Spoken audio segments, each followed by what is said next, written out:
Участников международной акции за освобождение голодающего украинского режиссера из Крыма Олега Сенцова каждому депутату Европарламента направлены письма с просьбой немедленной реакции ЕС. Об этом сообщила в Фейсбуке украинская правозащитница Александра Матвейчук. Активисты подготовили рекомендации к резолюции Европарламента по Сенцову и другим гражданам Украины в российских тюрьмах. Цитата.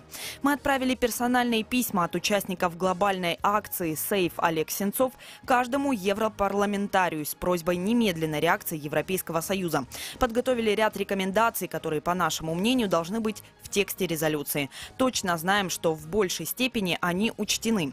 Сейчас наши друзья в Европарламенте буквально бьются за каждое слово, которое должно войти в единый, согласованный всеми политическими группами текст», написала Матвейчук. Она подчеркнула, что принятие резолюции состоится 14 июня. Символично, что это будет день открытия чемпионата мира по футболу в России, отметила Матвейчук. Олег Сенцов объявил бессрочную голодовку 14 мая. Единственное его требование – освободить всех украинских политзаключенных в России. В Симферополе 10 июня военные оркестры Росгвардии Санкт-Петербурга, Ростова, Москвы, Нижнего Новгорода и аннексированного Крыма прошли торжественным маршем. Парад оркестров проходил по маршруту от площади Ахмед-хана Султана до площади Ленина, после чего оркестры выступили на площади Ленина. В сопровождении оркестров российские артисты исполнили популярные песни военных лет, а также народные и современные российские патриотические произведения, говорит художественный руководитель военного оркестра штаба Северо-Западного округа войск Национальной гвардии России Максим Кончин.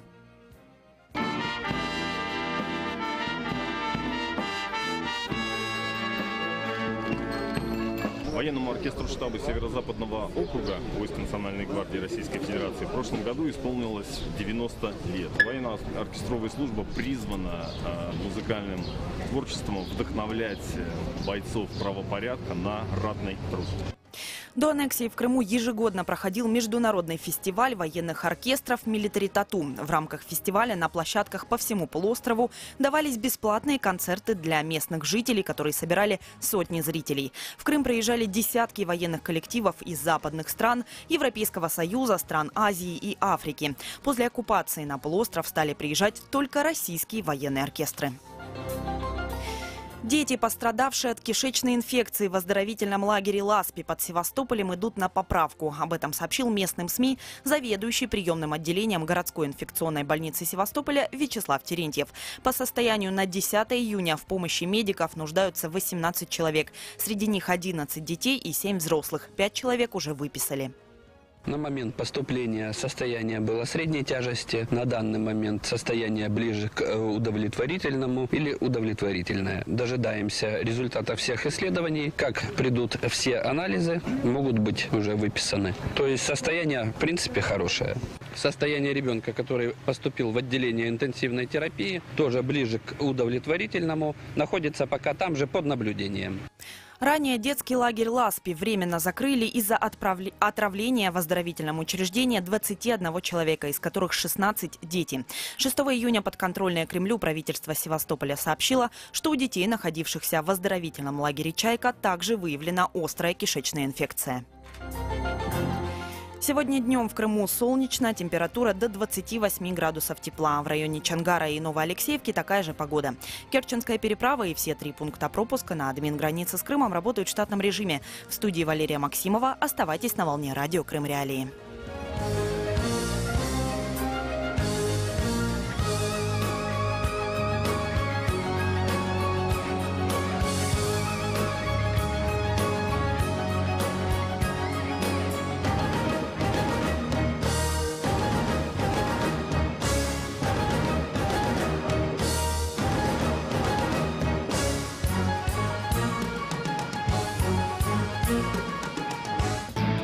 В эфире совместный проект «Радио Крым Реалии» и Первого канала Украинского радио. Слушайте «Радио Крым Реалии» на средних волнах. Частота 549 кГц в 7:30 утра и днем в 12:10. Теперь мы с вами 24 часа в сутки, 7 дней в неделю. Радио Крым Реалии 105,9 FM. Крымчане имеют право знать.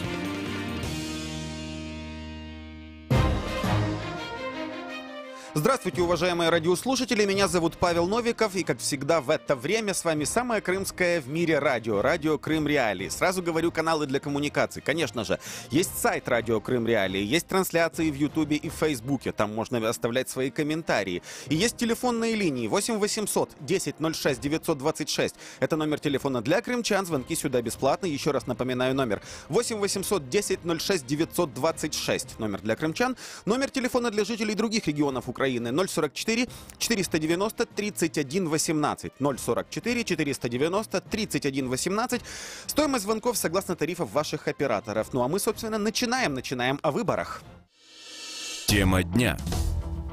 Итак, в ближайшее воскресенье, 17 июня, на полуострове пройдут довыборы 2 депутатов в подконтрольный России Государственный совет Крыма и 5 депутатов в городские советы. Это Алушта, Керчь, Красноперекопск и Феодосия. Откуда возникла сама необходимость избирать новых представителей? Да? Как будут организованы эти выборы? Во сколько это обойдется бюджету? И самое главное, на что смогут ли влиять эти избранные депутаты? Поскольку уровень полномочий и уровень действительно принятия решений, уровень самостоятельности этих самых депутатов, хоть в Госсовете, хоть в городских советах, может оказаться... разберемся, каким он окажется, собственно. Рассказываю подробности. Итак, в Госсовет Крыма, подконтрольный Кремлю, довыборы проводятся в связи с досрочным прекращением депутатских полномочий Валерия Гриневича и Игоря Лукашева. Гриневич лишился своих депутатских полномочий в ноябре 2017 года, то есть прошедшего, и лишился он по решению суда. Его признали виновным в мошенничестве в особо крупных размерах, покушении на мошенничество в особо крупных размерах и даже угрозе убийства. Приговорили к 9 годам и 10 месяцам лишения свободы. Согласно приговору, еще в 2012 году, то есть 6 лет назад, Гриневич разработал план хищения земельных участков в селе Штормовое Сакского района. Экс-депутата признали виновным, кроме того, в получении взятки от местного жителя в размере 35 тысяч долларов. Это история одного бывшего уже депутата Госсовета Крыма. Другой депутат Лукашев сложил свои депутатские полномочия в связи с назначением на должность главы администрации города Симферополя. Итак, голосование должно состояться в округе номер 7, это Сакский район, и округ номер 17, это Нижнегорский и Советский районы. В Сакском районе Единая Россия выдвинула президента Крымского футбольного союза и бизнесмена Юрия Витоху. Помимо Витохи, на округе номер 7 зарегистрировались еще 4 кандидатов. «Справедливая Россия» выдвинула главу крымского отделения этой партии Викторию Билан. КПРФ руководителя городского отделения партии Андрея Синопола, от ЛДПР кандидатом в округе зарегистрирован Муса Сейтмеметов. 5-й кандидат в Сакском округе самовыдвиженец Сергей Сала. На 3 кандидата 2 единоросса в Нижнегорско-Советском округе. Зарегистрированы 3 кандидата. Единая Россия выдвинула директора торговой сети Нижегорья Михаила Безноса. Основным конкурентом его является человек более известный в Крыму Валерий Лавров. А 3-й кандидат, зарегистрированный в округе номер 17, это Александр Полежака. Он является руководителем местного отделения «Молодой гвардии». Это молодежная организация партии «Единая Россия», российской партии «Единая Россия». Собственно, вот так, на 3 кандидата целых 2 представителя от одной политической силы. И насколько велики шансы вообще других политических сил, кроме «Единой России»? А мы об этом спросили у Сергея Шувайникова, депутата подконтрольного России Крымского парламента и бывшего главы Конгресса русских общин Крыма. Давайте послушаем его точку зрения. Точка зрения. Как говорят в одной классической книге, шансы у всех равные. Все зависит от того, насколько, как говорится, работает человек, какие вложены средства и насколько у него желание стать депутатом. Если он ножками обойдет больше половины избирателей, с большинством пообщается и найдет серьезных спонсоров, которые помогут, любая партия может своего кандидата, как говорят, может получить большинство голосов. Но в условиях того, что многие просто серьезно этим не занимаются, то в данном случае преимущество остается сегодня за партией «Единая Россия». Поэтому я так думаю, что если более-менее будет серьезно работать эта сила, то у других партий шансов не будет. Шансы могут быть у тех, кто будет работать и имеет достаточно средств. Закон выборов есть. Обмен ресурсов, это он минимален, там 10, может 15%. И то я не думаю, что в летний период удастся. Это такое время не политическое, но полностью зависит задействовать админресурс. Точка зрения. Итак, это была точка зрения Сергея Шувайникова, депутата подконтрольного России Крымского парламента. Две основных позиции. Работа и встречи с избирателями и наличие спонсоров для того, чтобы оплатить эту самую избирательную кампанию. Но, собственно, а каковы же полномочия и что смогут делать эти самые депутаты, которые будут избраны? Еще один фрагмент записанного нами интервью с господином Шувайниковым. Слушаем. Он дает возможность представлять интересы избирателей, он дает возможность защищать их права и интересы в рамках Конституции Российской, Крымской Конституции, в рамках законов, дает права людям, помогать людям, подсказывать правовые. Вот я сейчас заканчиваю в этом году юридический университет российский заочно. Вот это мне дает возможность подсказывать людям, как правильно использовать законы для защиты своих прав и интересов. Вот. Ну и мало того, дает возможность инициировать те или иные законы или вносить исправления уже в действующие законы. Единственное, что, может быть, не все депутаты этим пользуются, все полностью набором своих прав. Ну, те, кто добросовестно относится к своей работе, они эти все свои права депутатские, они используют. По крайней мере, можем, как говорят, высказывать и пытаться что-то изменить в действиях исполнительной власти, надзорных органов. У нас такое право есть. Мы избраны народом, мы утверждаем исполнительную власть, Совет министров, мы избираем главу республики. Вот, несем ответственность тоже за их деятельность на нас. Ну, сегодня главное это социально-экономическая сфера, где мы тоже участвуем, контролируем работу по реализации объектов федеральной целевой программы, те большие деньги, которые дает нам российский центр. Вот, поэтому хватает, забот хватает во всем направлении, во всех сферах жизни. Он много дает статус депутатов.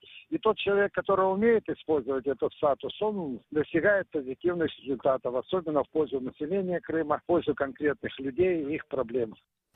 Ну вот это официальное, скажем так, мнение, хотя мне вспоминается, например, фраза о том, что Госдума или там парламент не место для дискуссий. Здесь же говорится о том, что, по крайней мере, дискутировать и высказывать свои какие-то пожелания местные депутаты могут. Сейчас обсудим реальные полномочия местных депутатов с российским политэмигрантом Ольгой Курносовой. Ольга, здравствуйте.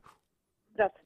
Ну вот сказал господин Шувайников, что полномочий у местных депутатов достаточно много, вот они и влияют якобы на избрание главы Госсовета, утверждают исполнительную власть и так далее. Насколько это только на бумаге и на словах, на обещаниях, и как это в реальной жизни происходит, по вашему опыту работы? Ну, в реальной жизни полномочия местных органов в России постоянно уменьшаются. И федеральный центр забирает себе все больше полномочий. Поэтому, конечно, что ему еще остается говорить? Ему, какие-то формальные слова проговорил, что мы можем влиять. Ну, влиять, конечно, могут, потому что выборы главы действительно стали такие кривые, вместо того, чтобы выбирало население, выбирают парламентарии. Но они выбирают из предложенных кандидатур. Поэтому они выбирают того, кого скажут. Если мы будем вспоминать, на что это больше всего похоже, это очень становится похоже на выборы в Советском Союзе, когда, собственно, голосуют за того, за кого говорят. Есть, конечно, небольшие полномочия, связанные с тем, как живут люди. Но это уже похоже скорее на советских депутатов. Действительно можно пожаловаться, и все. А какая-то реальная законотворческая деятельность, какое-то серьезное, даже контроля за бюджетом нет у депутатов. Что уж говорить о чем-то еще больше. Есть еще одна история, про которую, как мне кажется, стоит обсудить. В Советском Союзе даже у депутатов районных советов был иммунитет от уголовного преследования. И, собственно, статус депутата очень многие используют для, скажем так, для защиты своих бизнес-интересов. Потому что если это просто бизнесмен, то к нему с большей вероятностью придут контролирующие органы. Поэтому бизнес и шел, например, в какую-то законодательную, местную и центральную власть для того, чтобы таким образом охранять свои интересы. Насколько сейчас это распространенный мотив или там уже исключительно политическая деятельность и набирают своих в партию, и вот эти партийцы сидят по всей вертикали от, я не знаю, районного уровня и до самого высшего? Бизнес-интерес сейчас скорее, собственно, приход в партию «Единая Россия». И то это скорее вещь такая формальная, да, потому что для того, чтобы защитить какие-то серьезные бизнес-интересы, это нужно, я не знаю, в Москву ехать и там какие-то связи устанавливать. И то, если ты перейдешь дорогу каким-то серьезным людям, то твои бизнес-интересы будут ущемлены просто на раз-два. Ну, то есть неважно, что платил взносы в Единую Россию, если окажешься на пути кого-то более серьезного, не помогут, конечно, и эти взносы. Безусловно. Ну, посмотрите, что творится. Если министры, губернаторы сажают, поэтому какого-то там уж рядового депутата, ну, это вообще даже корм насмех, да? Если ФСБ, там, силовикам на дорогу перейдешь, то и все, и кто-то там депутат, не депутат, вообще ни разу не посмотрит. Депутатская неприкосновенность тоже уже, только с снах, она давно уже в России отсутствует, поэтому, да, кто-то пытается немножко надуть щеки. Но мы же видим еще второй момент, да, что в Крыму начинается такой достаточно серьезный передел и начинают отодвигаться от власти тех людей, которые пришли на волне событий 2014 года. Поэтому, конечно, вот исходя из этого, эти выборы будут интересны. Это такая все равно лишь история замены одних на других. Но все равно меняют московские. Меняют московские. Спасибо большое за ваши комментарии. Ольга Курносова, российский политэмигрант, политический деятель и руководитель Объединенного гражданского фронта в Санкт-Петербурге. В 90-х она была депутатом Санкт-Петербургского совета народных депутатов. И у нас есть мнение российского политического и государственного деятеля, председателя Московского регионального отделения партии «Яблоко» с 2004 года, с 2004, Сергея Митрохина. Как он считает, насколько региональная власть является или не является самостоятельной? Слушаем. Сергей Митрохин. Мнение. Законодательное собрание еще больше сегодня, к сожалению, подмяты исполнительной властью, чем муниципалитеты. Практически нигде нет ни одного, не практически, а вообще нигде нет ни одного самостоятельного законодательного собрания. Я боюсь, что и Крым не является исключением. Везде депутаты принимают решения по указке администраций с очень редким исключением. Да, есть, вот, например, там, где в Яблоко есть депутаты, они себя ведут иначе. Я сам себя вел иначе в Мосгордуме, когда был депутатом. Но, к сожалению, это очень небольшое меньшинство сейчас. Большинство контролирует либо Единая Россия, либо другие организации, связанные с администрацией, с исполнительной властью. И поэтому законодательные органы абсолютно бесправны. Ничего они самостоятельно не решают. Они только штампуют распоряжения губернаторов. Даже такие устные, когда, вот, например, требуют принять закон или требуют бюджет одобрить без обсуждения. И они это все выполняют. Они повсеместно, депутаты, не выполняют главную обязанность, парламента, вернее, в России, в российских регионах не выполняют главную обязанность парламента – контролировать бюджет. Вот. Поэтому они закрывают глаза на разбазаривание бюджетных средств, на прямую коррупцию, которая связана с возможными тендерами, госзаказами, коррупция при распределении земельных участков. На все это они закрывают глаза. Но если бы депутаты были самостоятельны, конечно, они могли принести огромную пользу своим избирателям, пресекая это воровство, экономя средства на социальные статьи бюджета, на развитие инфраструктуры, на обустройство населенных пунктов в своем регионе и так далее. Но они этого ничего не делают. Это, кстати, одна из причин бедности в России, такой массовой бедности, потому что социальные программы убогие. А почему? А деньги, потому что идут во все стороны, их не контролируют же депутаты. Их, по сути дела, никто не контролирует, эти финансовые потоки, которые растаскиваются по карманам. Подрядчиками, заказчиками и теми чиновниками, которые дают подряды, заказы, и теми чиновниками, которые выделяют земельные участки и так далее. Вот. Ну вот это все печально. Ну и желаю успеха крымским законодателям. Может быть, они избегут этой участи. Мнение. Может, они избегут этой участи, сказал представитель партии «Яблоко».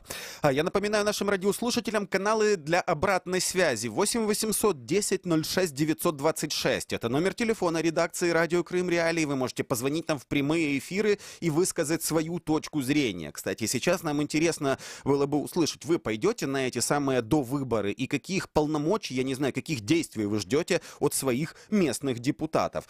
8 800 10 06 926 номер телефона для крымчан, 044 490 31 18 это номер телефона для жителей других регионов Украины, есть сайт Радио Крым Реалии, есть трансляции в Ютубе и Фейсбуке. Самые интересные комментарии там я могу зачитать сейчас, пока дискуссия в комментариях происходит на тему того, стоит ли сравнивать Крым с Монако или с Украиной, или вот как пишут про Севастополь, что это город федерального значения, как Москва и Санкт-Петербург, и все там сделают отлично. Ну вот, собственно говоря, об этом сейчас основная дискуссия. Пишите в комментарии, звоните к нам в студию и рассказывайте, пойдете ли вы на эти самые довыборы, если эти довыборы проходят в ваших округах. И второе, даже, наверное, более главное, каких полномочий, каких действий вы ждете, собственно говоря, от местных депутатов, которые будут избираться. А у нас уже есть следующее включение.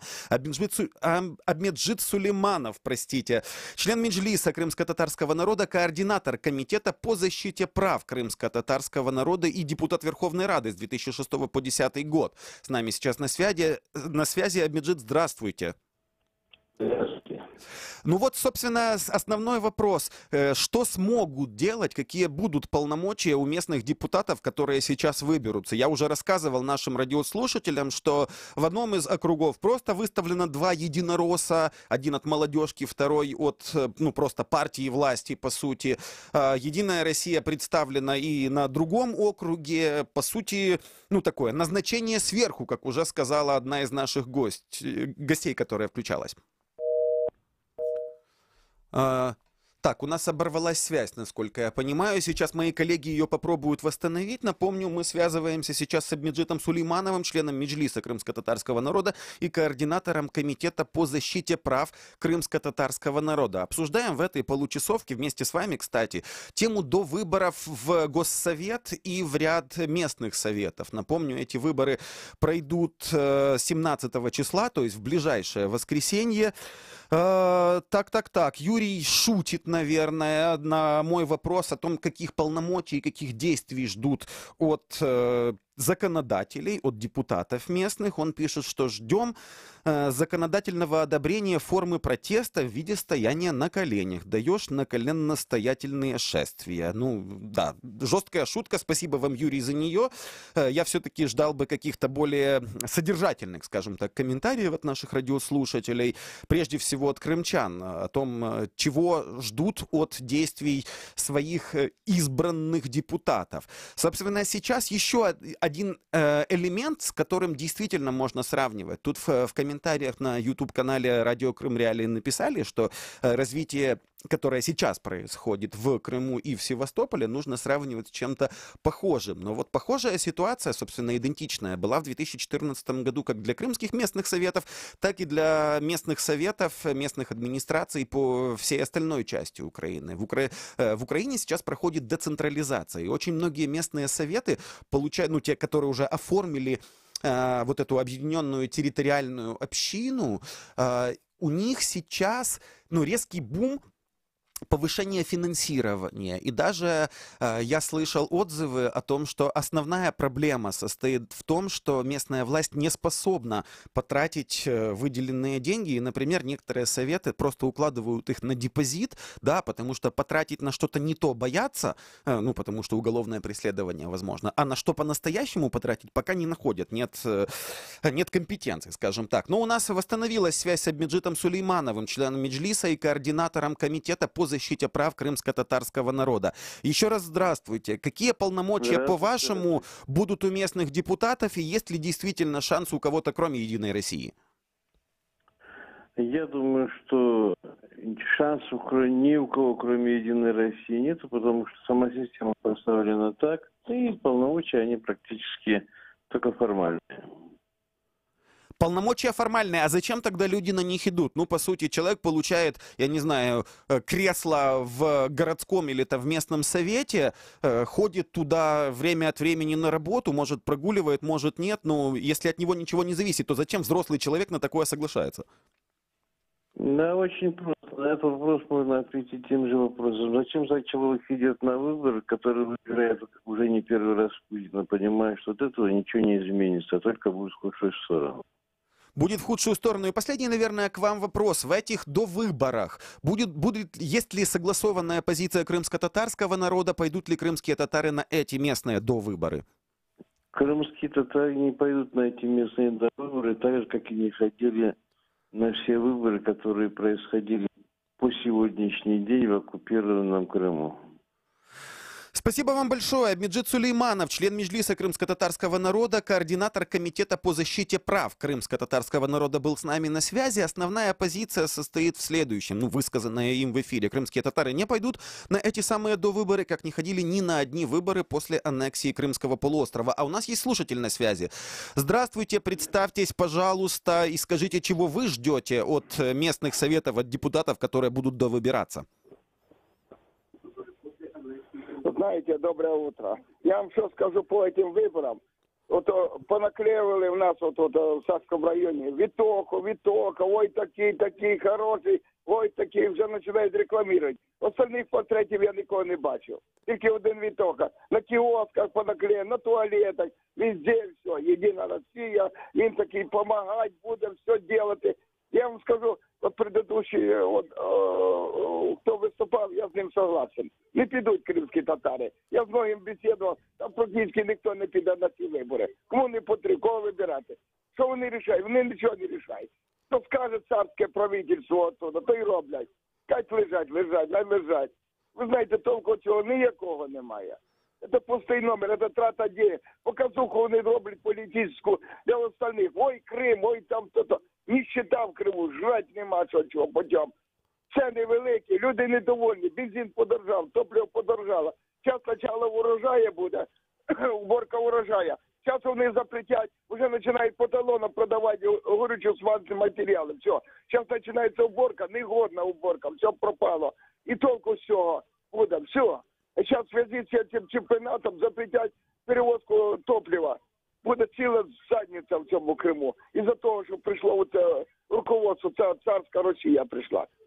Спасибо вам за вашу позицию. Ну вот, позвонил радиослушатель и высказал свое мнение относительно возможностей для доизбранных депутатов в Государственный совет и в местные советы Крыма. Напомню, нашим радиослушателям обсуждали в этой получасовке, собственно, планирующиеся на ближайшее воскресенье, то есть на 17 июня, довыборы. Это довыборы в Госсовет Крыма по округу номер 7 в Сакском районе и по округу номер 17 в Нижнегорском районе. Тамошние депутаты лишились своих полномочий. Один по приговору суда, потому что признан виновным в мошенничестве в особо крупных размерах, а другой сложил свои полномочия в связи с назначением его на должность главы администрации города Севастополя. Напоминаю еще раз каналы для связи 044 490 31 8... Симферополь, простите, это я оговорился, да, главой администрации города Симферополя стал Лукашев, моя оговорка.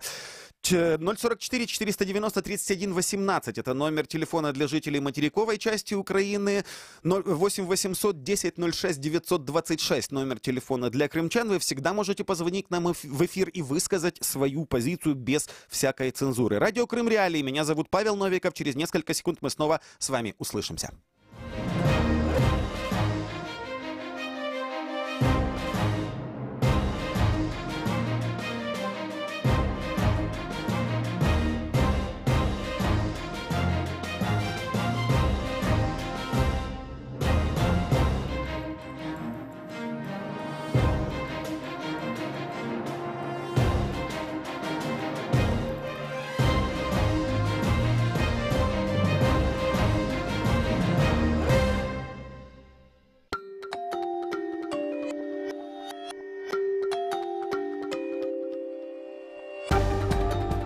Новости в эфире «Радио Крым. Реалии».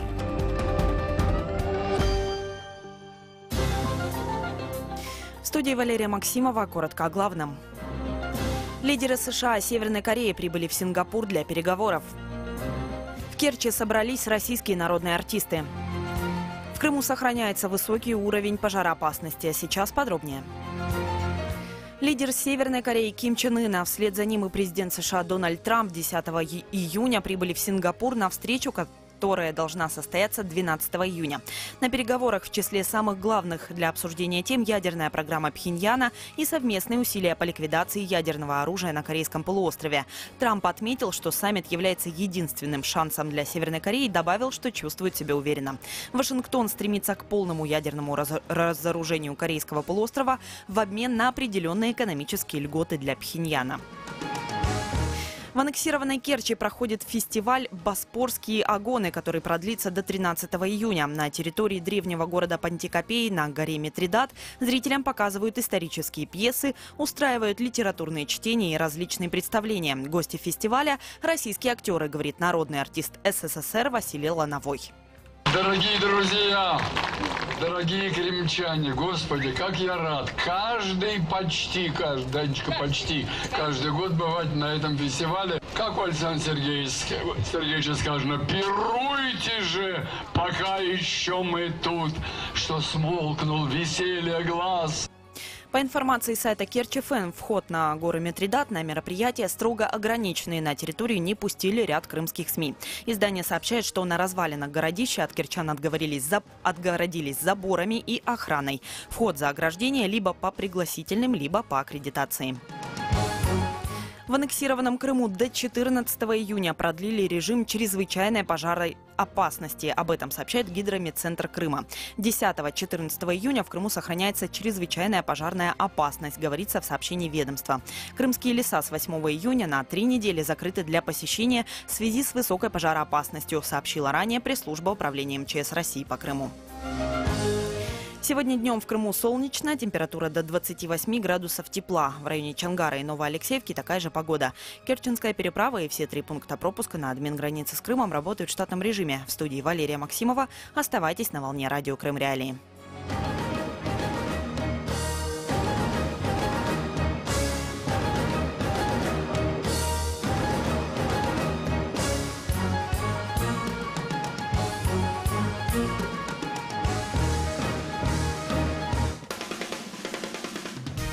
Слушайте радио Крым Реалии на средних волнах. Частота 549 килогерц в 7:30 утра и днем в 12:10. Теперь мы с вами 24 часа в сутки, 7 дней в неделю. Радио Крым Реалии 105,9 FM. Крымчане имеют право знать.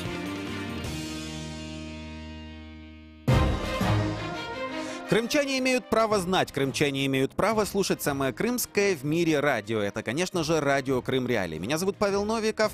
В ближайшие полчаса обсуждаем с вами севастопольскую историю. Прошу, кто в Севастополе живет, высказаться по этому поводу. Высказаться можно у нас в комментариях на сайте радио Крым Реалии, в нашей трансляции в сети YouTube. Ищите там радио Крым Реалии. Прямая трансляция, можно писать комментарии. Ну и, конечно же, по телефонам. 8 800 10 06 926 номер телефона для крымчан. 044 490 31 18 номер телефона для жителей других регионов Украины. И говорим, собственно, о том, как Николаева, это фамилия такая, обменяли на заезжего банкира. Фиаско команды Чалова. Так называется этот блок. Мы начинаем. Тема дня. Итак, есть корпорация развития Севастополя. У этой корпорации был глава Олег Николаев.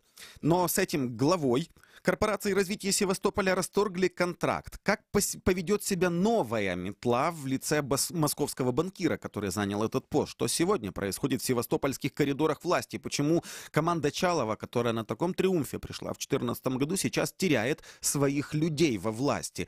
Вот это все обсуждаем вместе с вами, уважаемые радиослушатели. Итак, напоминаю, есть возможность писать комментарии в нашей трансляции, есть возможность звонить по телефону и попадать сразу в прямой эфир.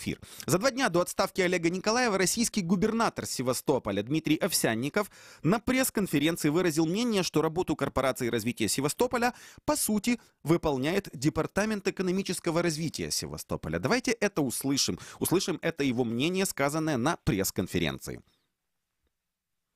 Господин Николаев заявлял, что все это будет делать, но фактически остался в публичном пространстве как публичный политик. Если ему там комфортно оставаться, наверное, нужно туда возвращаться.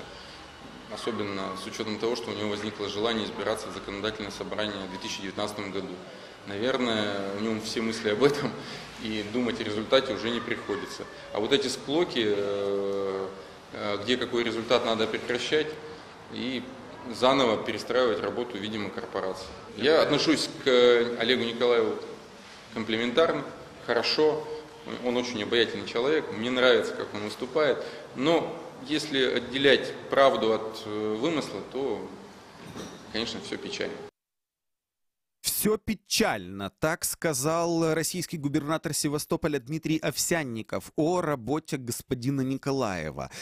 Собственно, в чем его позиция? Да, он глава Севастопольского отделения деловой России, и он поддерживает идею о том, чтобы подчинить южный берег аннексированного Крыма напрямую федеральному центру. То есть, чтобы все, в том числе финансовые потоки и управленческие решения принимались в обход местных крымских властей.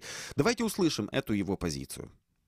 Мы 4 года, к сожалению, говорим о том, что нам необходимо что-то изменить, что Крым при Украине использовали, ничего там не делали. Да, это действительно так. Но нужно констатировать факт, что за 4 года при России, если говорить сейчас о защите территорий, природоохранных в том числе, ничего не сделано практически. И вот здесь упоминалась бухта Ласки. Так вот, после поручения президента только через 1,5 года приняли положение об особо охраняемой территории. Но после того, когда все застроили уже. То есть бухта Ласки практически уничтожена. Тот же Николаев, собственно, его еще одно важное его заявление. Он считает, что все, что сделано хорошего на полуострове за минувшие 4 года, сделано именно центральной, федеральной российской властью, а не местными. Слушаем. Я во многом согласен с коллегами, которые предлагают сделать из ЮПК приоритетный национальный проект и забрать его под прямое управление федеральной власти. А может быть и весь Крым забрать под прямое управление федеральной власти вместе с Севастополем. Потому что реальные успехи, которые здесь есть, это Крымский мост и аэропорт Симферополя, это сделали федеральные власти. К сожалению, местные власти, то ли воли у них нет, то ли желания нет, то ли, может быть, какие-то другие цели у них, к сожалению, порядка навести не могут. Одной из самых главных задач на этом посту, в Корпорации развития Севастополя, была задача по привлечению инвестиций. А вот в том, что эти инвестиции не привлеклись и были провалы, Олег Николаев винит не себя, а местных чиновников. Слушаем. Может быть, какие-то другие цели у региональных властей. И мы это ярко наблюдаем. И вот то же самое могу сказать про Корпорацию развития Севастополя. За этот год, пока я работал в ней, я принес документов на 5 миллиардов рублей инвестиций. В итоге все легло под сукно. Ничего, то есть реализовать ничего не удалось. А почему? Может быть, это, собственно, ваш провал личный, нет? Конечно, нет. А что касается моей деятельности, мы сделали все как положено. Мы оформили документы, провели переговоры и сдали все в Департамент экономики, то есть в правительство. Было много копий поломано, было много сказано по поводу конкретных инвестиций, инвесторов. Но, к сожалению, ничего вперед не сдвинулось. И мы слышим только отчеты о том, что мы хотим сделать, о том, что у нас появился инвестор. Вот в частности, в Балаклаве объявили, что появился инвестор на 20 миллиардов рублей. Ну и где он?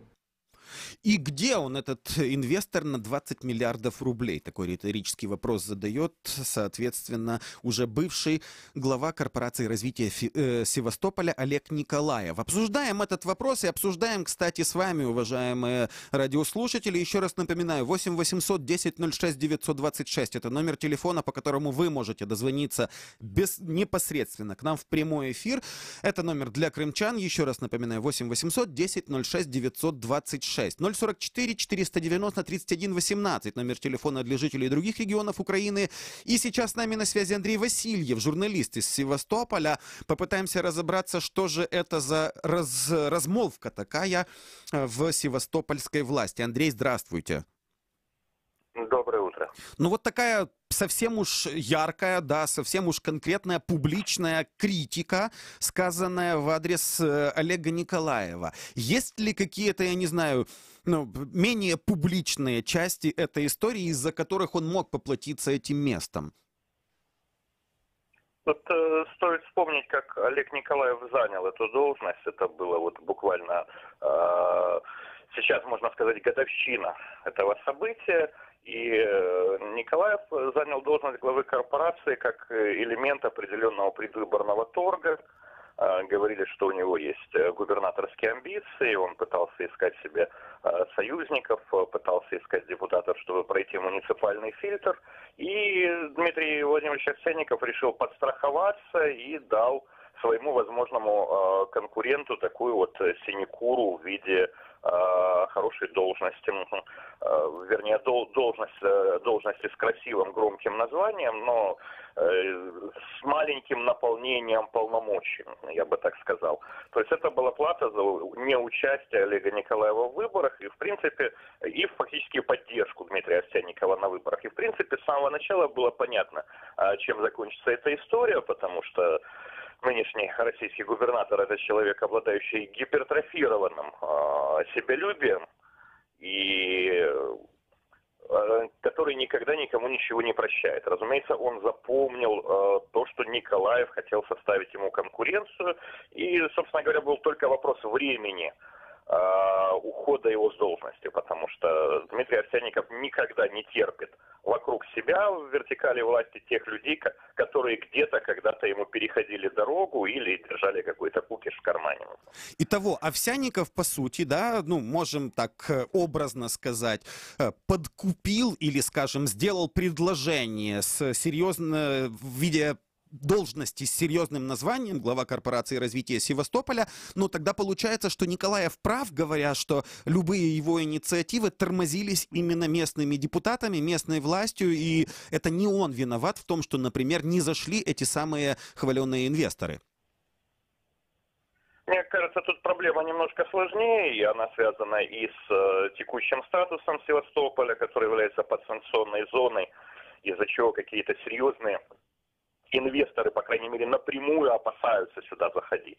Это связано частично и с позицией правительства Севастополя, потому что Дмитрий Овсянников и люди, которые его окружают, так называемые молодые технократы, это люди, которые мыслят рамками системы распределительной экономики, то есть распределения ресурсов в виде ресурсной ренты. Более или менее, по их мнению, эффективного. И, соответственно, они достаточно далеки по своему менталитету от проблем бизнеса. Ну и, в-третьих, мне кажется, что это связано с эффективностью самого Олега Николаева, потому что я, честно говоря, не видел того, чтобы корпорация развития, которая еще до него была создана, и как некая совершенно непонятная структура, которая непонятно чем занимается. И в течение последнего года мы особо, скажем так, не видели, чем занимается корпорация развития во главе уже с Олегом Николаевым. Самое резонансное, насколько я помню, было событие, связанное с ее деятельностью. Это попытка создания парка львов и тигров в Инкермане. Вот о чем, в частности, глава корпорации говорил, да, что он приводит инвесторов, но город их не принимает. Ну, дело в том, что этот вопрос обсуждался еще при украинских властях, при Владимире Ясубе, и со стороны жителей Инкермана, общественности, духовенства получил крайне негативные оценки. И, в принципе, не было никаких перспектив того, чтобы сейчас общественное мнение бы изменилось, поскольку предложено строить парк львов и тигров в непосредственной близости от Инкерманского монастыря. И, соответственно, настроение как обитателей этого монастыря, так и жителей Инкермана, они категорически не приемлют таких вариантов развития их территории, что мы, собственно говоря, видели на встрече Олега Николаева с жителями Инкермана, которые собирали подписи и фактически устроили обструкцию представителям корпорации развития.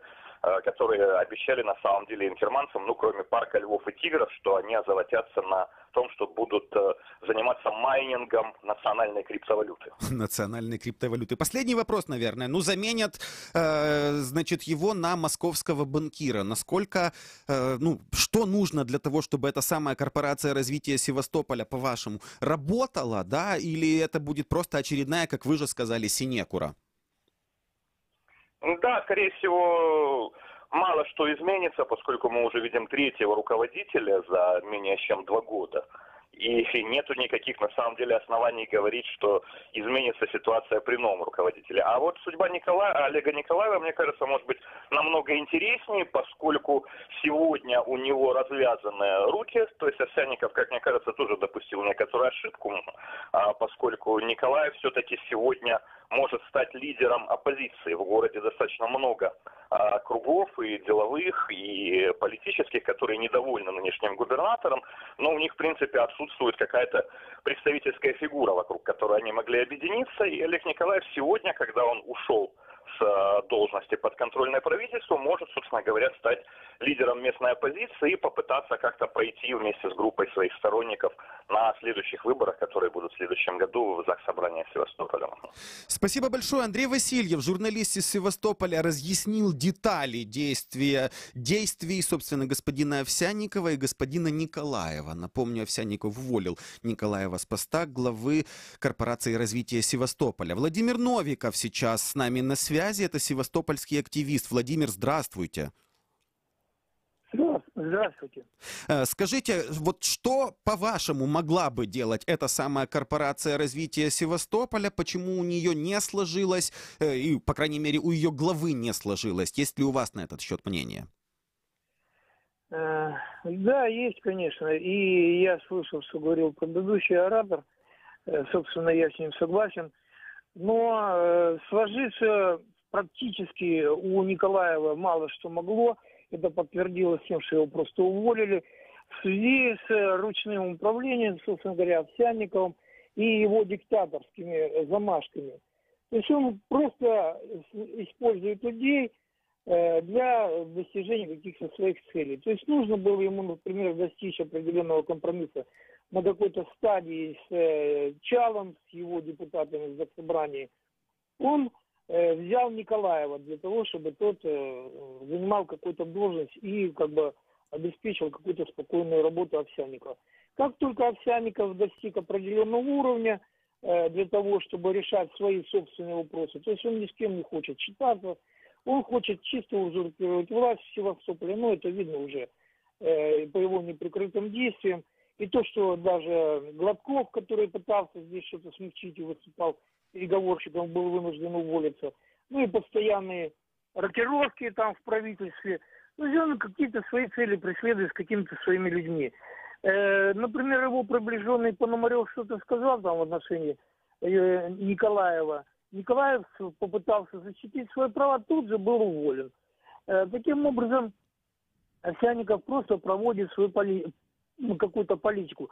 Естественно, в таких интриганских действиях, никаком развитии чего-либо просто быть не может речи.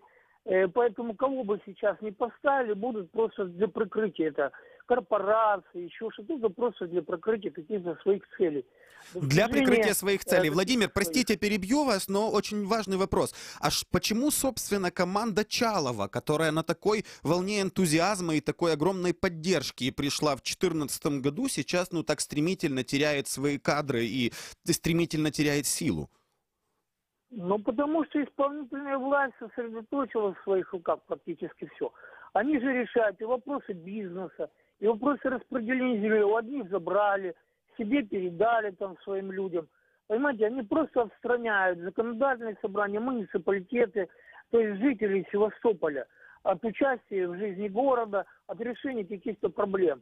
То есть вот эти вот пришлые, они сами все решают, сами все себе захватывают, сами все делят, запрещают митинги, например, на площади Начимова, там, где им неинтересно, потому что надо флешмобы показывать картинку благополучия. Всех пытаются загнать, кто протестует. или на окраину, или вообще запретить, преследовать, протоколы составлять, то есть с судьями договариваться. Но это уже просто нетерпимо. Создается атмосфера нетерпимости и тотального диктата. Естественно, Николаев сейчас, он уже свободен в своих действиях, в выборе ему не на кого теперь там ориентироваться, оглядываться. Соответственно, да, сейчас, как бы в том числе с моим участием, создается оппозиционное движение. И уже мы сейчас начинаем как бы кампанию по выборам в Заксобрании, создаем центральный штаб и по районам штабы будем создавать. Соответственно, Николаев может принять в этом участие. И мы собираемся принять активное участие в жизни города, в решении наших проблем, наших судеб, наших жителей. Вместе с тем мы, соответственно, учитываем и интересы города, и в целом, и интересы Российской как бы Федерации, чтобы нас в чем-либо не упрекнули. Ну, а Овсянников уже явно видно, что он преследует только свои цели личные, и только цели своей группировки, которую он сюда пригласил с других городов, в первую очередь своих друзей, знакомых, там, родственников и так далее. Все это явно видно, не прикрыто, они даже не стесняются этого. Они это делают открыто, нагло, потому что считают, что у них все в их руках, что они могут все решать, что они всех запугали, что все будут делать только то, что они скажут. Ну, это глубокое заблуждение, как бы, и просто все уже осознали, а когда есть осознание, то есть понимание, какие дальнейшие действия предпринять для того, чтобы защитить... Кстати, о дальнейших действиях. Смотрите, вот вы сказали, что будете готовиться к избирательной кампании. Один из гостей, который сегодня включался уже ко мне в эфир, он выдвинул два очень, как мне кажется, важных тезиса. Первый тезис: для того, чтобы победить на выборах, по его мнению, нужно показывать населению, показывать избирателям какую-то свою работу. Но вторая, не менее важная часть, это наличие спонсоров для того, чтобы пройти и организовать эти самые выборы. Я много раз сталкивался, когда, особенно это касается местной власти, когда вот этих самых спонсоров, их начинают запугивать, их начинают предупреждать. Ну зачем ты, условно говоря, выделяешь деньги условному Николаеву на выборы? Тебе разве нужны лишние проверки санстанции, прокуратуры, я не знаю, налоговой и всего остального? Насколько могут найтись финансовые ресурсы и спонсора под эту самую кампанию, которую вы собираетесь уже разворачивать? Сейчас я скажу. Дело в том, что Севастополь, это просто не понимают приезжие. Он своеобразный город, тут как бы особых спонсоров и не нужно. Тут нужна определенная просто идея взаимопонимания. Например, вот у меня нет спонсоров, тем не менее я могу организовать митинги. Люди приходят, потому что есть определенное чувство взаимовыручки, взаимопомощи. То есть, как говорил Ленин, идея, если она овладевает массами, становится материальной силой. Так как я историк по образованию, социолог, юрист, как бы я эти вопросы знаю. Естественно, мы говорим сейчас о том, что вот этими тотальными репрессиями против жителей Севастополя Овсянников сам объединяет людей. И, естественно, люди начинают искать выход. Тут уже можно не говорить даже о спонсорах. Но а когда люди объединятся и идея станет материальной силой, так сказать, естественно, найдутся уже и спонсоры туда подальше. И как бы говорить между собой, обмениваться мнением и говорить о своих планах, о том, что мы намерены защитить то, что, свое имущество, свое благополучие, то есть перспективу жизненную, своих детей тоже. Понимаете, тут уже спонсоры как бы не нужны, просто объединившись, говоря об этом, обмениваясь мнением, мы можем прийти к определенному пониманию и согласию. И мы же не выступаем там с какими-то политическими лозунгами. Мы говорим только о социально-экономических каких-то интересах и планах. То есть о выживаемости. Нас поставили на грань выживания. Просто выживание. А когда стоит вопрос о выживании, о чем не думает совершенно Овсянников, из своего кабинета и находясь в благополучном состоянии, и в эйфории, что у него все хорошо, то, естественно, он увидит протестные настроения и запрещать нам проведение митингов на площади Нахимо, пугать нас, когда нам и так уже плохо. Куда уже пугать-то дальше? Что нам хуже сделать? Протоколы на меня составят, например, привлекут к административной ответственности, еще чем-то меня. Это просто бесполезно, смешно уже становится. Просто у него команда некомпетентная, не профессионалов. Они вообще не понимают, что происходит в городе, и что они сами являются именно катализатором негативных вот этих настроений. Кстати, о негативных настроениях. Смотрите, я помню еще там почти 1,5 года назад началась история с этим самым генеральным планом города Севастополя, да? Потом оказалось, что у людей там десятки участков вдруг перестанут быть их участками земельными.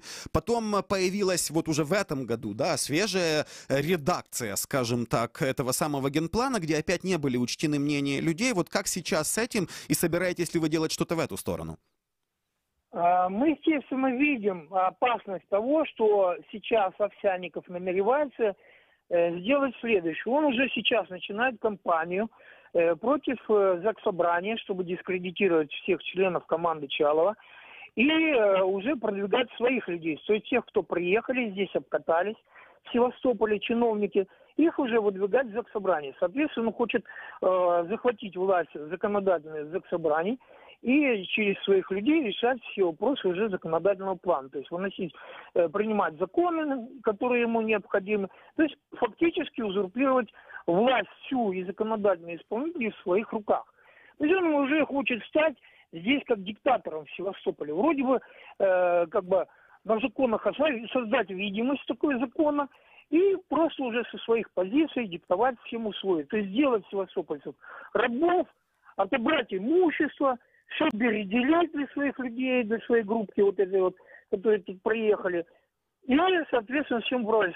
Севастополь сделал холопами, часть выселить недовольных, часть оставить в обслуживающем персонале. Но это уже видно. Но я же все-таки имею соответствующее образование, понимание всех этих вещей и закономерности определенного знания законов, развития общества, как историк и социолог.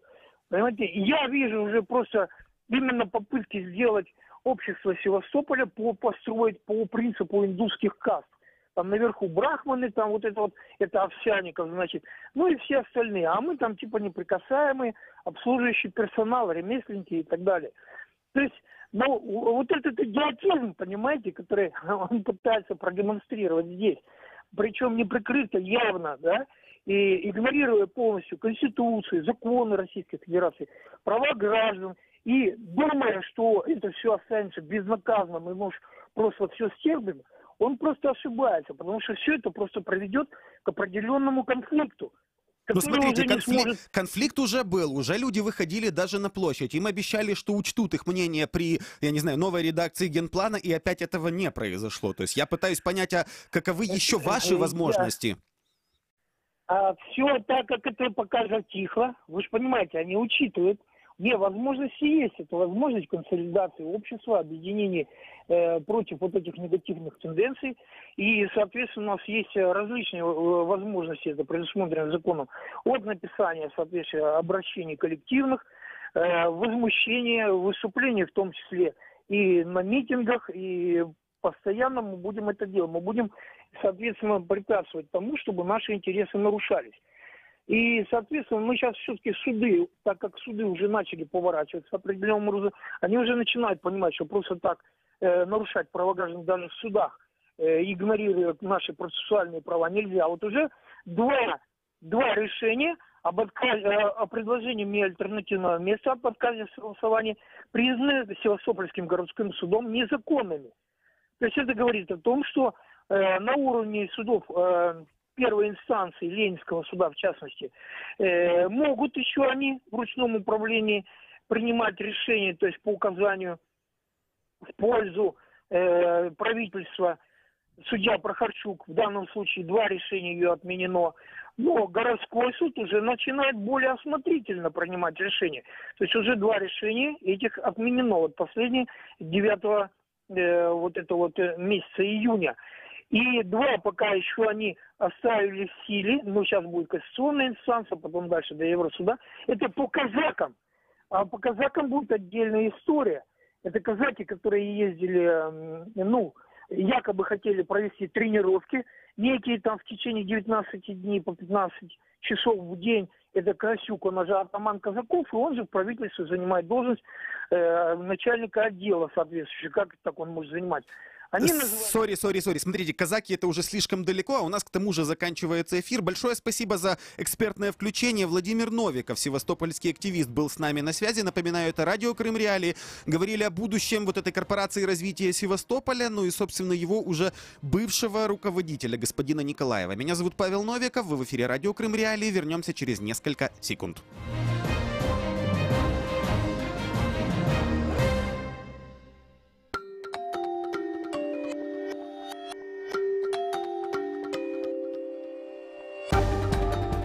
Новости в эфире радио Крым Реалии.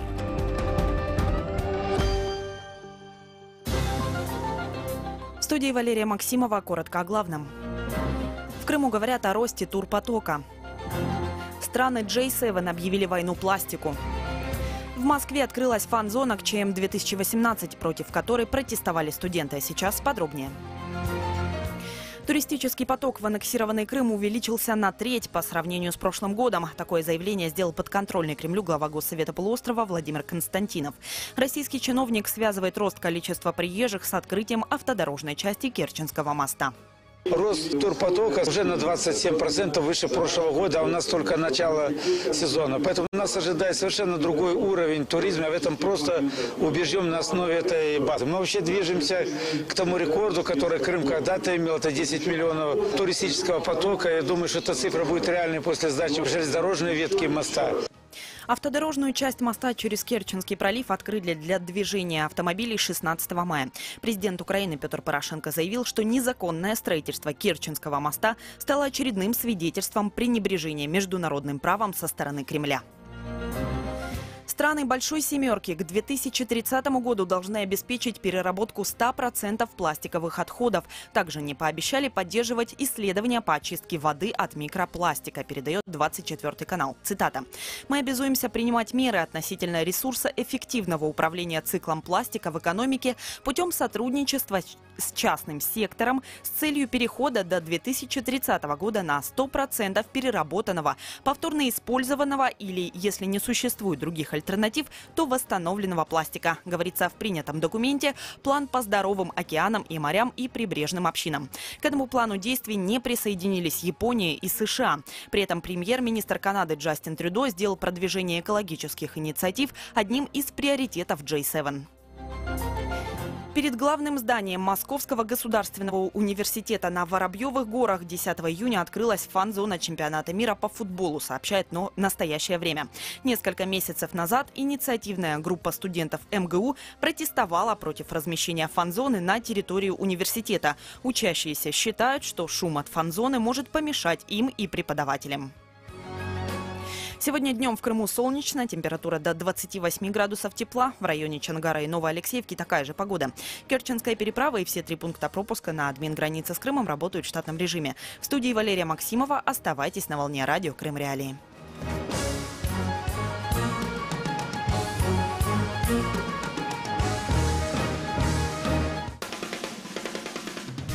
Слушайте радио Крым Реалии на средних волнах. Частота 549 килогерц в 7:30 утра и днем в 12:10. Теперь мы с вами 24 часа в сутки, 7 дней в неделю. Радио Крым Реалии 105,9 FM. Крымчане имеют право знать. Крымчане имеют право знать, крымские абитуриенты имеют право поступать в украинские высшие учебные заведения, причем получать не только образование здесь, но и в рамках Болонского процесса, например, иметь возможность съездить в какую-то европейскую страну и поучиться в тамошнем университете на протяжении семестра или даже нескольких. Сегодня, собственно говоря, 11 июня, так, немного отойду от темы, но годовщина вступления так называемого безвиза. Теперь с украинским биометрическим паспортом можно ездить без визы, в том числе в страны Шенгенского соглашения. Этим точно так же пользуются и крымчане, имеющие украинскую биометрику. И одна из самых активных групп, которая перемещается, это, естественно, студенты. Сейчас, в ближайшие 25 минут, говорим с вами, в том числе, уважаемые радиослушатели, о вступительной кампании, о специфике ее для крымских абитуриентов, которые поступают в украинские высшие учебные заведения, о том, есть ли льготы, работают ли они, куда поступают сейчас крымские абитуриенты. документы. Вот это все в ближайшие несколько минут. Меня зовут Павел Новиков. Ну и, конечно же, сразу о каналах коммуникации. Есть трансляция в Ютубе. Можно писать там свои комментарии. Есть сайт Радио Крым Реалии. Там тоже можно оставлять комментарии. И, собственно, слушать, смотреть наши эфиры. Есть телефоны. 8 800 10 06 926. 8 800 10 06 926. Это номер телефона для крымчан. Позвоните, если у вас есть своя история поступления крымских абитуриентов в украинские вузы, ну или что-то касающееся высшего образования. Номер телефона для жителей других регионов Украины 044 490 31 18. Ну и мы, собственно, начинаем. Тема дня. Итак, вступительная кампания. Как вы знаете, она происходит весьма специфическим образом. Люди должны сдать зовнішнє незалежне оцінювання, ЗНО, оно же внешнее независимое оценивание. Для крымчан существуют особенные условия, в том числе и сдачи этих самых ЗНО. Да, и я сейчас хотел бы пообщаться на этот счет с Юсуфом Куркчи, первым заместителем министра по вопросам временно оккупированных территорий. Юсуф, здравствуйте. Доброе утро, здравствуйте. Но мы вот в наших эфирах очень подробно, да, информируем крымчан о том, как это все происходит. Можете рассказать, на каком этапе сейчас вступительная кампания, что для этой кампании сделало Министерство по временно оккупированным территориям? Ну, эта кампания на самом своем начальном этапе, когда человек должен определиться, каким образом и в какой вуз он уже готов подать документы для определения своего будущего. По тем, скажем, временным рамкам, которые в этом году, до 20 июля есть время для крымских абитуриентов для того, чтобы подать заявление и воспользоваться упрощенной процедурой вступления в учреждение высшего образования. Эта процедура предполагает обращение через образовательные центры или освительные центры Украины, где ребенок, будущий абитуриент, должен зарегистрироваться. И в установленные дни, значит, надо будет сдать 3 экзамена. Это не внешнее независимое оценивание, а это именно письменные экзамены в этих центрах. Один экзамен по украинскому языку, другой по истории Украины и третий по профильному предмету, который является профильным для той или иной специальности. После сдачи этих экзаменов, удачной, скажем, или положительных оценок по сдаче этих экзаменов, ребенок имеет право быть зачисленным на бюджет, то есть на государственную форму образования, где его стипендия будет выплачиваться в рамках одной социальной стипендии. Кстати, я знаю, что есть даже специальная история, есть специальная квота для крымчан, да? Правозащитники, ну или там правоведы называют это даже отдельным словом, которое называется позитивная дискриминация. То есть это не что-то, когда некую группу удаляют, а наоборот, для некой группы, как в данном случае для крымских абитуриентов, создают особенные условия, ну и условно на место крымчанина, да, никого другого не зачислят. Я правильно понимаю эти условия? Да, воспользоваться этой квотой, так называемой квотой номер 2, имеют право только абитуриенты с Крыма. И размер этой квоты, он, скажем, ну, очень, мы сожалеем о том, скажем, что эта квота не выбирается в полном объеме из года в год, но это как раз-таки есть тот стимул для того, чтобы нам более агрессивнее вести эту пропагандистскую работу, освещая возможности и доводя эти возможности до наших абитуриентов с Крыма.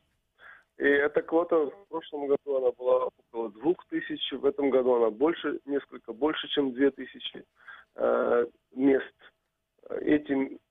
По этой упрощенной процедуре дети имеют возможность выбрать 35 вузов из того списка, который предполагает эти образовательные центры, с более чем с тем набором специальностей, которые могут предоставить эти вузы. Итак, 35 вузов, больше 2000 бюджетных мест конкретно для крымчан. И вы сказали, что даже есть некий запас, то есть полностью квота не выбиралась ни в прошлом году, ни в этом. А есть ли крымчане, которые, например, поступают в украинские вузы для того, чтобы условно там после первого курса перевестись дальше или взять семестр себе какой-то, я не знаю, там в Польше, Чехии, Франции или где-то еще? Наблюдается ли такое явление? К сожалению, мы так глубоко не мониторим. Несколько партнеров. Некоторые вузы выдают даже по 2 и больше диплома, потому как с их внутренними с иностранными вузами студент что того, что этого вуза, заканчивая и проходя эту программу, получает 2 диплома, например, или 3 диплома. То есть крымский студент, он как раз-таки и имеет возможность воспользоваться всеми прелестями этой системы, которая работает сегодня в Украине, в том числе и иметь возможность зарубежных как стажировок, так и отдельных модульных блоков, которые может в рамках этой программы обмена студентов воспользоваться и получить такой опыт. А есть ли у вас информация, есть ли информация в вашем министерстве, вот если не поступают в Украину, то что выбирают, ну я не знаю, на полуострове? Там какие-то университеты, или вот как говорила мне одна из экспертов, включаясь в мой эфир тоже по вопросам образования, что из России, да, крымским абитуриентам предлагают максимум Астрахань, а совсем даже не Москву и Питер. Вот что выбирают крымчане, которые не едут в Украину поступать?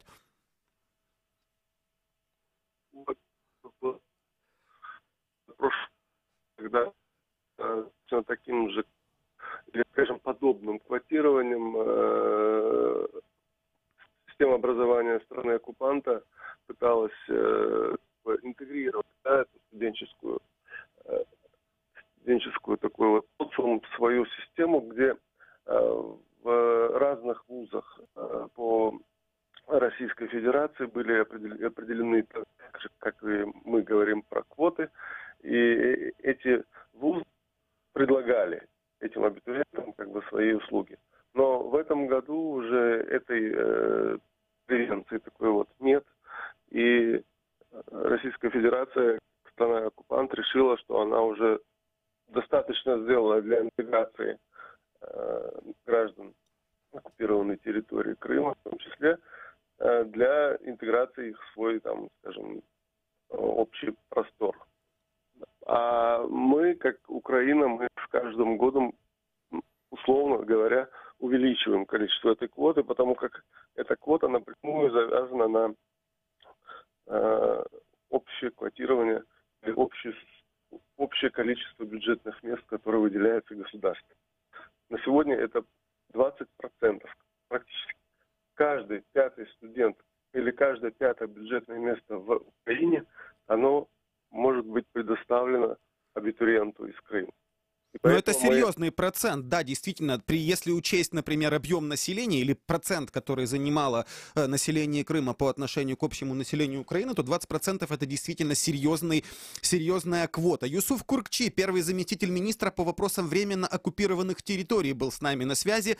Обсуждаем сейчас, в том числе с вами, уважаемые радиослушатели, правила поступления для крымчан в украинские высшие учебные заведения. Напоминаю, номера телефонов 8 800 10 06 926, это номер телефона для крымчан, 044 490 31 18, номер телефона для жителей других регионов Украины. И через несколько секунд мы продолжим со следующим включением. В эфире радио Крым Реалии. 105,9 FM.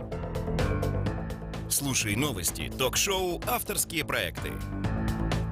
Ведущие радио Крым Реалии информируют крымчан о самых важных событиях на полуострове и в мире. Радио Крым Реалии. Крымчане имеют право знать. Крымчане имеют право знать, как крымским абитуриентам поступить в украинские высшие учебные заведения. Обсуждаем сейчас эту тему. Каналы для коммуникации я вам назвал еще перед паузой. Есть сайт «Радио Крым Реалии», там можно писать комментарии. Есть наши трансляции в социальных сетях. Валентина Потапова, глава Центра гражданского просвещения «Альменда» с нами на связи. Валентина, здравствуйте. Доброе утро. Ну вот скажите, Юсуф Куркчи только что заявил, что даже не выбирается полностью вся квота, которая Украиной предусмотрена для крымских абитуриентов.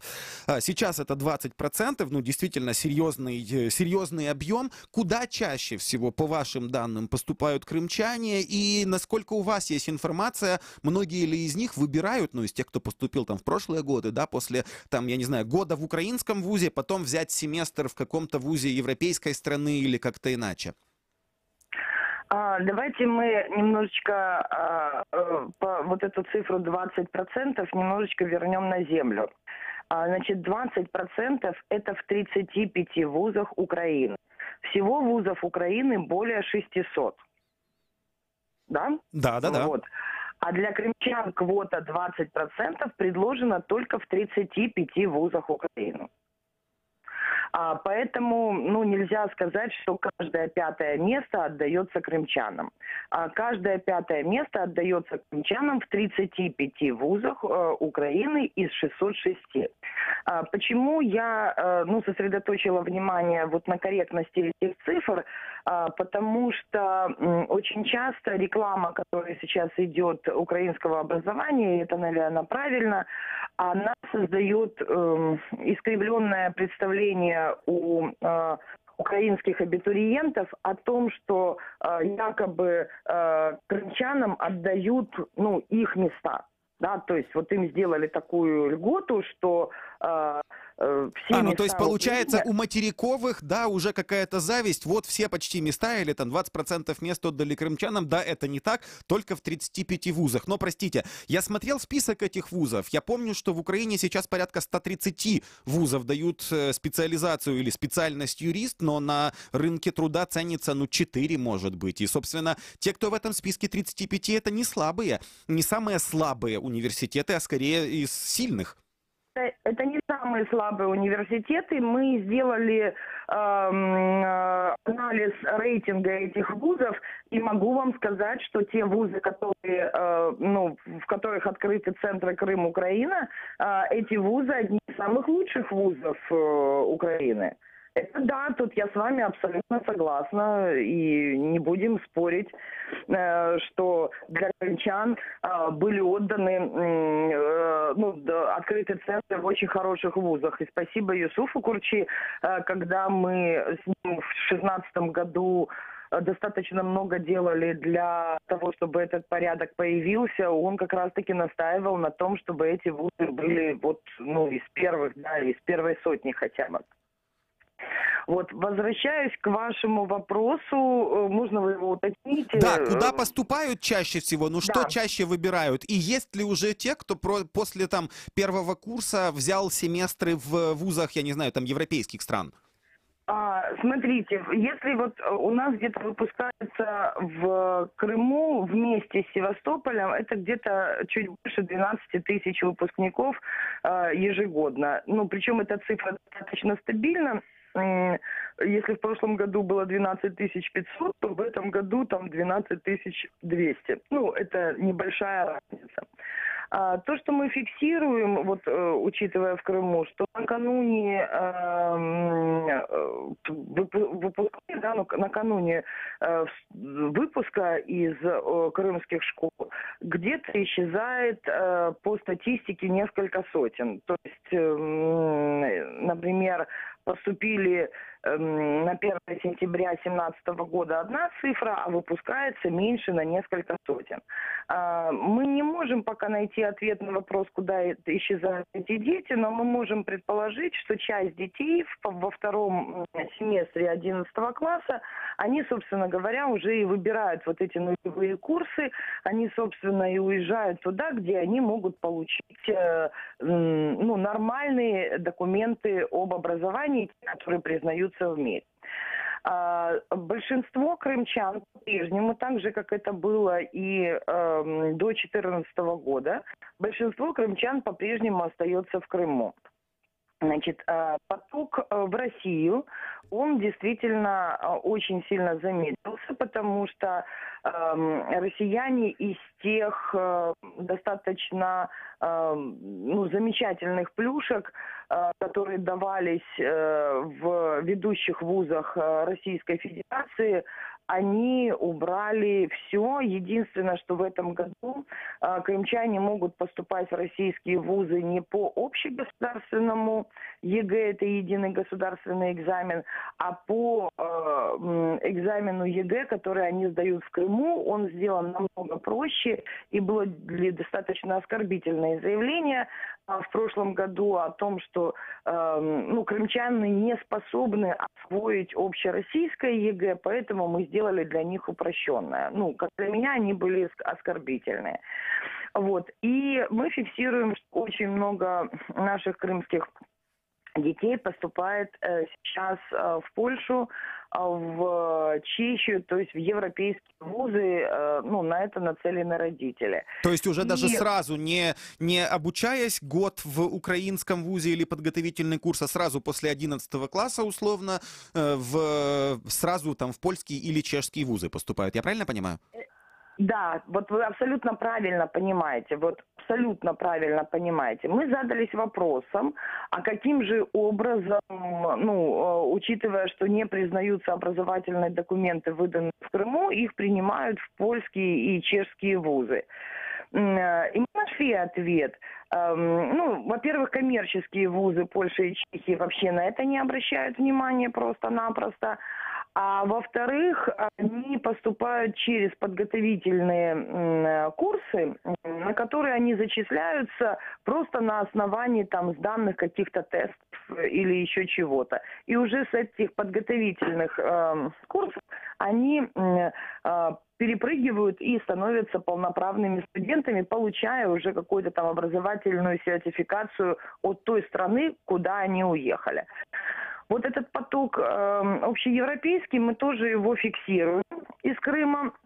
Но надо сказать, что это общеукраинская тенденция, да, это не только крымская тенденция. И, конечно, это остается Украина. И, несмотря на то, что дана вот эта квота достаточно большая по центрам, мы понимаем, что сегодня через внешнее независимое оценивание, то есть по общей системе поступления, у нас поступает пока больше абитуриентов в Украину, нежели через упрощенную систему. Вот если вы мне зададите вопрос, почему, я могу вам сказать, что я не могу найти этого ответа. Я могла бы предположить, что вот эта сегрегация в 35 вузах, но вы правильно обратили внимание, они далеко не худшие, может приводить к тому, что они не выбирают упрощенную систему. Я могу предположить, что они не знают об этом. И вот вчера я разговаривала с крымчанином, с которым я встретилась здесь, в Киеве, и он сказал, что реально в Крыму не знают о том, о чем мы с вами сегодня говорим. Слушайте, интересно, то есть, во-первых, есть упрощенная система, во-вторых, есть очень много людей, которые даже, наплевали на упрощенную систему и поступают по общей системе. В этом тоже, наверное, есть какое-то, что-то личное. Не пользоваться упрощенкой, да что мы хуже, что мы не способны подготовить и нормально сдать тесты. Крымчане же есть, которые нормально сдавали вот то же самое ЗНО по украинскому, по истории Украины, то есть и так было, и так есть. Но интересно, что действительно об этом мало кто знает в самом Крыму. Что с этим делать? Очень хороший вопрос. Вот завтра мы проводим рабочую встречу. Мы подготовили много аналитики к этой рабочей встрече. Мы проанализировали внутренние и внешние причины того, что эта информация не заходит. Приглашаю Крым Реалии. Будем рады вас видеть и найти ответ на этот вопрос. Мы действительно ищем ответ на этот вопрос. Я не могу вам однозначно сказать, что с этим делать. Я не знаю. Слушайте, ну это честный экспертный ответ. Не может быть эксперт, который знает вообще все. Как говорит одна моя подруга, человек, который знал все, умер в 9 веке. Последний человек, который знал все. Но, по крайней мере, вы собираетесь, по крайней мере, вы обсуждаете, сравниваете аналитические данные, и, по крайней мере, это решение, я надеюсь, у вас когда-нибудь появится. Спасибо большое за ваше включение. Валентина Потапова, глава Центра гражданского просвещения Альменда, была с нами на связи. Напоминаю, говорим сейчас о вступительной кампании «Абитуриент-2018». Есть отдельные правила для крымчан в 35 вузах, и, как уже подтвердила наша гостья, это далеко не самое худшее, это вузы точно из первой сотни, да, есть отдельная квота для крымских абитуриентов, и эту квоту, собственно, эта квота настолько большая, что ее ни в прошлом году, ни в этом пока даже не выбирают. И у нас есть следующее телефонное включение. Егор Стадный, руководитель отдела анализа образовательной политики аналитического центра СЭДОС, с нами на связи. Здравствуйте, Егор. Добрый день.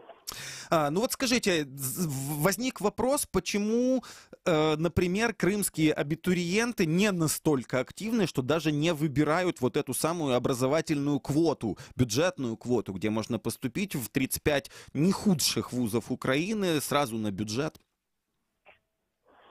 Да, не знаю. Напевно, треба дивитися на всі факторів.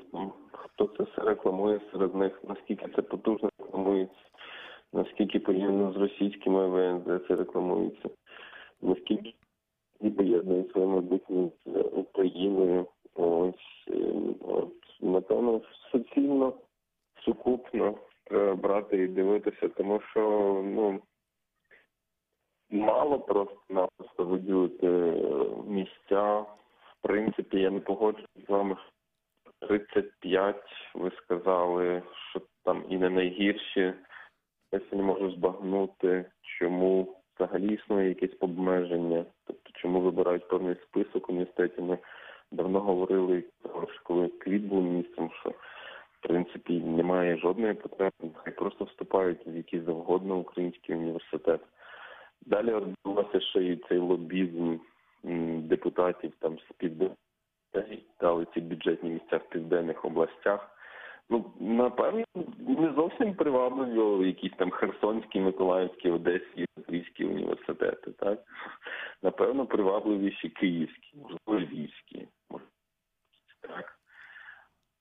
Ну, если говорить, например, об юридических специальностях, то Одесса — это вполне неплохо. Есть Харьков, Львов и Киев. То есть 4 города, в которых университеты дают, по крайней мере, ценимый хорошо на рынке труда диплом юриста. Но понятно, что в каждой специализации может быть свое.